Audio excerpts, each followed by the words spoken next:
The following quote from William Wordsworth opens my novel and explains its essential meaning. Our birth is but a sleep and a forgetting. The soul that rises with us, our life star, hath elsewhere its setting, and cometh from afar. A sleep. It was Halloween, but it was always Halloween in a Midwestern college town. Win or lose the homecoming game, the students needed little excuse to drink and terrorize the citizenry. Aiden walked along the dark sidewalk in the certain belief that his lack of costume made him invisible.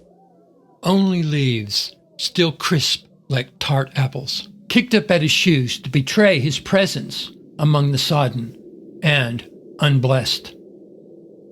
A familiar derelict was passed in an alleyway. He slept on a flattened cardboard box and was resolutely horizontal when all else struggled to stay vertical. He too wore no costume, only an inadequate windbreaker to stave off the chill of an unseasonably cold October.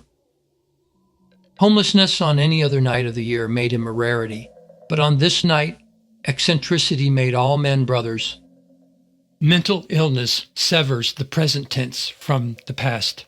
And in a college town known for its impermanent population, the past was easier to lose track of than in most places. The pedestrian stepped around the poor fellow and hoped he would have sense to get out of the cold. Arriving at his coffee house, Aiden had his pick of tables, so settled on one by a large glass window where he could watch his village of blissful idiots stroll by at leisure. He opened his newest spiral-bound notebook and gazed on its first blank page. Admittedly, there was little there in the writer's life, which meant it was simplest to portray himself as a ghost, or the world and its inhabitants as ghosts. The storylines left him on his depeopled landscape were necessarily familiar. Every man who is dead and doesn't know it winds up in a grave. Every man who is insane and doesn't know it winds up in a padded cell. Every man whose life is hidden in a dream is rudely made aware of his true ontological state in a tidy conclusion. All monsters begin sublimely in illogic, but by the last page, logic requires they all be made incarnate and explained away. There was no way to escape logic that appeases the petulant, ordering mind in these cases, but the soul resists to the bitter end in hope of such redemption. Aiden's spectral life was evenly divided between these irreconcilable spheres of heart and head. One might say, too evenly divided. The homeless man came in during these intractable negotiations. They sometimes gave him free coffee at the counter, and one of the local dead-enders outside would light the trademark soggy cigarette hanging from his mouth. This evening, however, he was satisfied to warm his bones in a plush chair, even while his twitching, hot-wired legs kept him mentally pacing the mean streets. Newspaper lined the soles of his sneakers with below-the-fold headlines, but he had something weightier with which he wanted to part. "The universe is no more," he announced boldly. Aiden looked up, mired instantly in the man's runny yolk eyes. "I've seen it," the man claimed. "Up in the skyscrapers, up in the windows like stars." There were no skyscrapers for miles. He babbled with urgency, gesturing at the ceiling. "Up there, billions of years to reach our eyes. Light in windows, fire in windows, mothers screaming with babies in windows, men falling from windows to keep from burning. No one looks up. No one ever looks up to see the end of everything." With no coffee or match, he bounded to his feet and left as abruptly as he came. The paying patron watched him meld into the inebriated throng to reclaim the balance of his anonymity, yet could not think why he, a scribbler sitting alone at a table in an empty coffee house, should have been privy to the odd proclamation. Closing the cover on the first lines of his notebook, Aiden left on the disquieted man's heels. While the denizen walked in darkness, and just as out of sync and out of time as the down-and-out soothsayer, he thought of another invisible man, the Belgian painter James Inzer. Inzer lived in a festive seaside resort town called Aiden and understood what it was like to be a sober man always among drunk strangers. In his masterpiece, Christ's Entry into Brussels, he depicted Christ entering a carnival on a donkey. Oblivious revelers in ghoulish masks are presented milling about the sacrificial lamb, and Inzer, with an outsider's eye, chronicled their decadence and banality with an acid brush. No one caught in his painter's gaze deserved salvation, and yet Christ came to save all. Among these beer-guzzling undead, Aiden doubted he would find a redeemer come to liberate the miraculous from the mundane. But where better to look for a miracle than in the last place one would expect to see it? The wind picked up with a further drop in temperature, and on passing the same alleyway, the writer paused to size up the vagrant once again huddled on his cardboard bed. He was not sure why the pathetic man clung so obstinately to his thin, corrugated edge of oblivion, but a minute was spared to evaluate for any sign of life. Impatient and freezing, the cautionary tale was approached. A shoe was employed to prod a shin bone, and a reassuring grunt rose from the open grave. Aiden continued on his way. Victorian houses emerged halfway to somewhere. Their steep-pitched roofs converged along imaginary lines in the sky. Beneath their bulwark of gables, unwary windows looked down on the dark sidewalk. There were no stairs out of these portals, no alarmed faces to clue in passers-by below that something was up. A curtained backdrop of stars was equally mute in the conspiracy. Each spear of light, in its poker-faced way, resembled a ladder of insufficient length to reach the ground. Aiden returned to a colder house than he left and climbed the stairs without benefit of light. He was about to pass a window off the landing when he spied someone standing across the street through the drapes. The man was too far away to see well, but his gaze was squarely on the house. He was not smoking or talking on a cell phone, so it was presumed he was preoccupied with the property. The resident did not recall being followed, although a sense of fright overtook him while he pondered the voyeur's motives. Nothing could account for the onset of it. Leaning into the glass, a menacing face was made to drive the stranger away. It was unlikely seen since the moon was on the other side of the house, but one menacing face required another and another. Each face was intended to be more terrifying than the one before it, but the only one being scared in this exhibition was Aiden. The loitering man eventually moved on, and the sentry was free to retire. It was weeks since he slept. Really slept. Before dropping his head on the pillow, 2 melatonin tablets were swallowed, and the ringer on the phone was switched off. He did not expect a call, but his lack of sleep was at such a critical stage that he needed to guard against intrusion. A floor fan was turned on to baffle other unanticipated noises, which left him to crawl onto the threadbare mattress with a careworn head full of troubles. The bruising bed offered little relief, and his ribs ached with each turn. An image of the dark gentleman on the street crossed from one side of his brain to the other, as if to underline something that was missed. Aiden finally found a place under his elbow that yielded, so eased down into its disintegrating edges. The gentleman stopped again in front of the house when the sleeper committed to falling all the way down.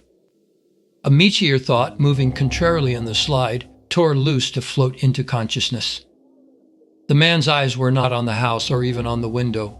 He stared at something over the house. The whirl of the industrial-grade floor fan rose to drown out the distant shrieks of drunken college students, but not the stilt-legged star kicking at shingles on the roof. A forgetting. The odor was caustic, yet sweet. It was malignant in a way that tapped into primordial wiring, drawing the visceral, special part of him out of sleep. Aiden could not attest to having heard anything before the limping floor fan summoned him back to the living. But the walls beyond the bed had an immediacy that was hard to describe, like they had been thundering down to stop within inches of the bed. The night was more brackish brown than black in color, yet possessed materiality, a tooth-like acuity. Charged electrons hung in its interstices. Turning on the lamp, the resident followed its burlap blow-down through crusty eyelashes and spindly table legs to connect to a floor. Gravity tugged on the two halves of his splitting head, though his knees provided a serviceable vice to mend the breach, while the bed skirt was poked for house slippers. The mousetrap by the bedpost had sprung and flipped over onto one of the shoes. Aiden groped timidly at the grouping until he was assured that the trap was empty. He slumped forward to turn off the racket in the floor and watched the fan blades slow with irritation. Even though his senses quickly adhered to their sticking places, voids remained in his thinking. The cage was intact, though one, and only one, of the fan blades inside was bent. Groggily, he dragged his nose over the hot motor, but already knew the faint smoke was not electrical in nature.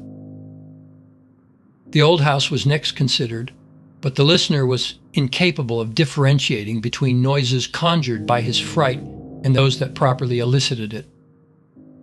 Every picture on the wall listed in the same direction. The dresser mirror shared this new inclination. The message on his answering machine blinked. When his finger lit on the play button, a sharp crack sounded from another part of the house. The thought of an intruder downstairs compelled him to switch off the lamp. The returned darkness, far from offering concealment, turned up what was not seen before: light beneath the bedroom door. Resistance was met when the doorknob was pulled. The door was out of plumb and scraped against floorboards. Shadows of stairway spindles leapt high on the hall wall opposite this stubborn barrier. Aiden peeked down the steps and found their animator, the flickering glare of the downstairs television. Something crunched under his soft-soled slipper. A trail of glass led to a painting fallen from the same wall. Like the mousetrap fan and TV, its state was symptomatic of a disturbance. Before his fear and logic could work out a plan of action, the crack of painted-over door hinges turned him facing the attic. This entrance resided at the top of a second, darker flight of stairs. An inexplicable chill emanated from its vicinity. Torn between two undesirable prospects, the homeowner opted to go downstairs, where better illumination was counted as a defense. The ground floor greeted him with icy solidity, although he could scarcely draw breath to cover the distance to the living room. A mangled picture on the TV screen came into view first, and on scanning the dim surroundings, he almost missed the self sitting on his couch. "Hello?" he peeped. The wide-eyed girl did not acknowledge him. Her gaze was fixed on the television. "Who are you? How did you get in?" His answer was in sight. The back door was open in the kitchen. Acrid smoke gained the house from outside. He tried again. "Where are you from, child?" The girl's camphor white skin seemed ready to ignite with the next flicker on the TV.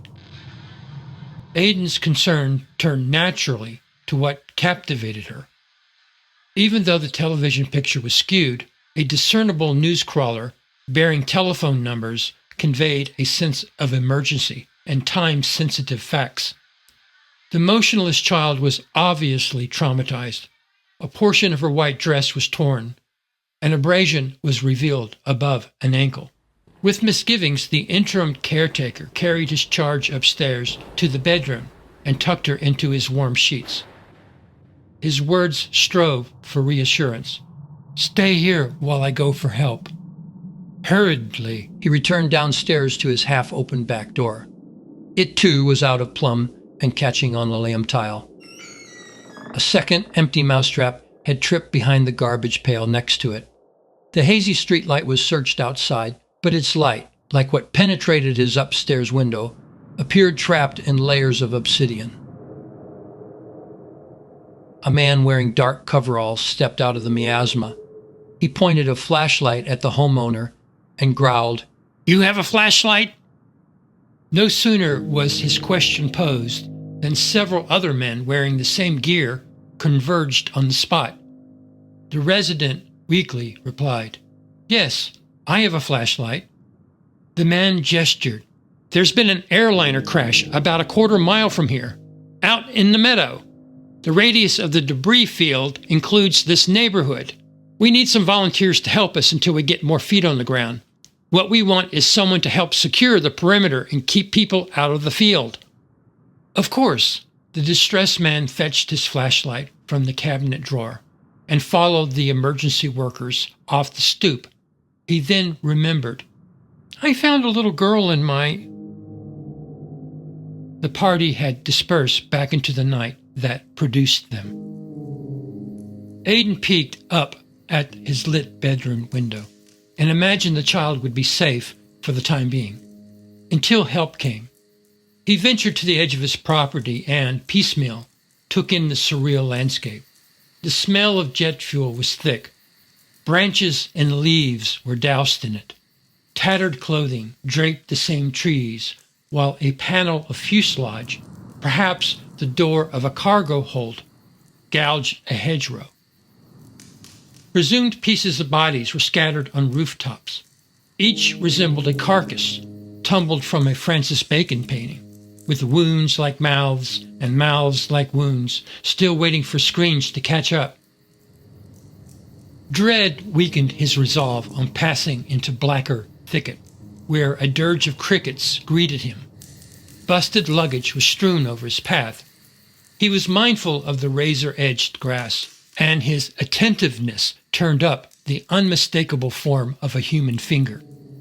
Sight of the bloodless body part made him acclimate at once to the true ghoulish character of what lay underfoot.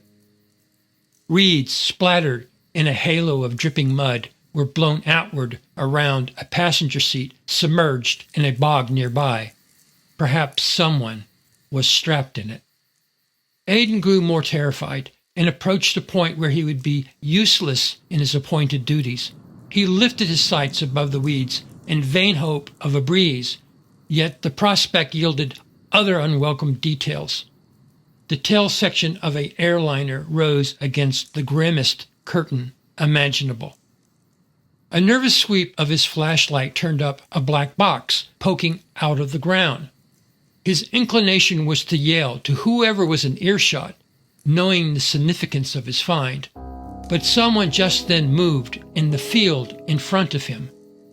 He leapt over hazardous terrain to get their attention and realized his foolhardiness. When a clearing was reached, no one was close by. The bizarre configuration of ground and sky before him, however, was arresting. The wind had changed direction in a heartbeat to chase away the haze. Myriad stars emerged on an unimpeded horizon, and with such radiance they pierced him down through to watery marrow. His eyes slowly lowered and narrowed around a pale form in the blowing grass. A woman lay on her back. She was nude, evidently having all of her clothes sheared away from the fall. He approached her initially with morbid curiosity, and then, as he drew nearer, with reverence. Her skin showed no signs of burns or trauma, though more astonishing was her beauty. The supine attitude of her body made her appear posed, and the serenity of her expression was touched more by sleep than death. He knelt beside her, though more like drawn to his knees, and looked away only after a numbing while. The silent morning stars moved over them in a processional circle, yet seemed prepared to release him. Rising to his feet, he stared in the direction of his house. It was now etched in outline against the same starry sky. He could see it as if viewing it through a telescope. A hole was in his roof. White fabric, a piece of a child's torn dress, blue from an exposed timber. He turned back to the woman at his feet. Her eyes, retracing her fall, looked back onto a sky of burning windows.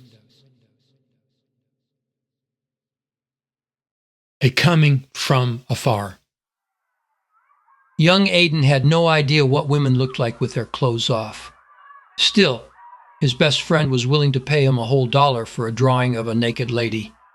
The fledgling artist toyed with the elusive form for a while, but it was like trying to imagine the anatomy of an alien. The image kept slipping around a dim corner in his mind, and its troubling nature persuaded him to forgo completion of the task. The friend, however, glimpsed the preliminary and was not impressed.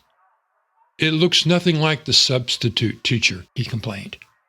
You didn't say it was supposed to be the substitute teacher. Give it to me to mark up. I'll make notes in the margin, and you can try again. Aiden sighed dismissively and crumpled the drawing before another syllable could be added. It was hot for April, too hot to draw. The jostle of sweaty children made the unair-conditioned, cinder-blocked schoolroom doubly oppressive, and the perfume of clotted rubber cement did not remove the stagnancy of body odor. Once vibrant crayons were pulverized underfoot, along with bits of bright construction paper. These abused remnants were soon to become childhood memories, but not quite yet. Aiden's young life unfolded with sensations and feelings he barely contained. He squinted out a roll of windows that ran parallel to his desk and tried to pick apart things in the scaffolding of trees. But the blue and green panes little separated heaven from earth. The boy did not remember the precise moment of his birth, though distinct impressions stretched far into the glare. His path out of them was awash in vague watercolors. From the infant recollection of being overwhelmed by autumn leaves floating into his stroller, to the harrowing discovery of his bulbous knees in short pants around the age of 2. In recent immeasurable years, he had only begun to appreciate the improbability of it. Perhaps the most unlikely of things was Suzanne. She was not only the prettiest girl in class, but also the tallest. Slender limbs and straight dark hair made her willowy, while breezy dresses made her all but spirit. She was cruel to him on occasion, as she was with the other boys, yet she too liked to draw. In fact, she made a point of arguing with Aiden over which of them was the better artist. Both were passionate and opinionated in the way of fourth graders, but it was perplexing why she should want to make an issue of it. Suzanne seldom had cause to talk to him, although on this muggy spring day she was on his side of the classroom. A general commotion stirred around them, one associated with the transition from playground back to society. She was unusually docile, sweet. I have decided you draw better than me, came her proclamation. Aiden did not know how to respond. Will you draw me a picture? The boy nodded, agreeing to the request, and Suzanne sauntered away. He had no idea what prompted the classmate to take this action. She may have heard talk of $1 and naked women in the lunchroom. Still, the boy never before supposed her to take particular interest in his affairs. Directly, Miss Wall told the children it was time for their afternoon nap. This was the part of the day where they put their heads down and a large freestanding fan whisked them off for a short rest. Schubert's C major quintet was the feature selection on the record player, and its melodious character quieted their assembly. Aiden used this time to examine his desk carefully. Where one side offered hard clamminess, the other was a tactile realm of wooden dowels, screws, and petrified chewing gum. The explorer glanced across the room in his distraction and spied Suzanne staring at him through splayed fingers. She stuck out her tongue and smiled. He returned the gesture. Inspired, the artist pulled the unfinished drawing from his notebook and wrote the words, "I love you," under the figure. Missy, who sat across the aisle from him, spied the sketch before it could be returned to its hiding place. God can see you drawing dirty pictures, Aiden Gage, she whispered. Miss Wall rapped her desk to mark the end of the nap and, on reclaiming everyone's attention, made an assignment for the weekend. The children in groups of 2 were to create an insect collection. Touching bugs was a cringe-worthy notion. Aiden looked over at Suzanne when other students began drawing partners. She was still staring at him. He turned away, doubly horrified by the idea of teaming up with a girl. Besides, she would find out about his fear of bugs, and that would be worst of all. In this tortured hesitancy, his chum tapped his shoulder. I know a place where we can find dragonflies, he announced. Suzanne disappeared into the cloakroom, which was a location of particular dread for Aiden. Any insect collection would be stored here for show and tell, and the collectors, on direction of the teacher, would jointly enter the room to retrieve it. Teasing classmates would surely make kissing noises, while Suzanne and he were behind the curtain partition together. The friend intruded on this worsening scenario. Are you listening? What about dragonflies? Interrupted the daydreamer. I know where we can find them, the boasting boy reiterated. And spiders too. Spiders aren't insects. You can't spell your Christian name, and you're telling me spiders aren't insects? Aiden glanced back at Suzanne, but some unanticipated eternity had transpired. The wisp of a girl had teamed up with another female classmate. Her admirer teamed up with his buddy and moved on as well. He never drew the picture Suzanne requested, though, in a sense, every picture he drew from that day forth was for her.